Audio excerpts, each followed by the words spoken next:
ప్రముఖ బాలీవుడ్ నటుడు Kolkata night riders సహా యజమాని షారుఖ్ ఖాన్ ఇంగ్లాండ్ లో అత్యంత ప్రాచుర్యం పొందిన ది 100 టోర్నీలో తనదైన ముద్ర వేయడానికి సిద్ధమవుతున్నారు.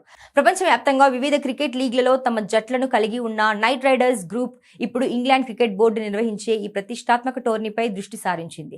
ది 100 భవిష్యత్తులో విస్తరించే అవకాశం ఉన్న నేపథ్యంలో కొత్త ఫ్రాంచైజీని దక్కించుకోవడానికి షారుఖ్ ఖాన్ ఆసక్తిగా ఉన్నట్లు సమాచారం. నిజానికి టోర్నీ ప్రారంభానికి ముందే ట్రెంట్ రాకెట్స్ జట్టును కొనుగోలు చేయడానికి కేఆర్జీ ప్రయత్నించింది. అయితే ఆ సమయంలో ధర ఎక్కువగా ఉండటంతో ఆ ఒప్పందం కుదరలేదు. ఐపీఎల్ ఫ్రాంచైజీలు ఇప్పటికే ఈ లీగ్లోని 8 జట్లలో 4ని సొంతం చేసుకున్నాయి. కాబట్టి 5 జట్టుగా కేకేఆర్ ఎంట్రీ ఇవ్వడం దాదాపు ఖాయంగానే కనిపిస్తోంది.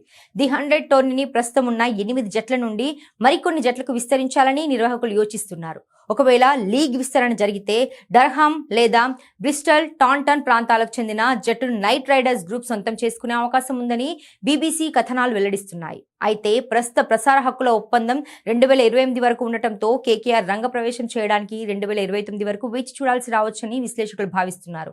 ఐపీఎల్ తరహాలోనే అత్యుత్తమ యాజమాన్య నైపుణ్యాలు కలిగిన కేకేఆర్ ఇంగ్లాండ్ గడ్డపై అడుగుపెడితే ఆ లీగ్ స్థాయి మరింత పెరగడం ఖాయం. ఏది ఏమైనా షారుఖ్ ఖాన్ నేతృత్వంలోని నైట్ రైడర్స్ గ్రూప్ అంతర్జాతీయ క్రికెట్ మార్కెట్లో తమ ఆధిపత్యాన్ని చాటుకోవడానికి వేస్తున్న అడుగులు క్రీడాభిమానుల్లో ఆసక్తిని రేకెత్తిస్తున్నాయి.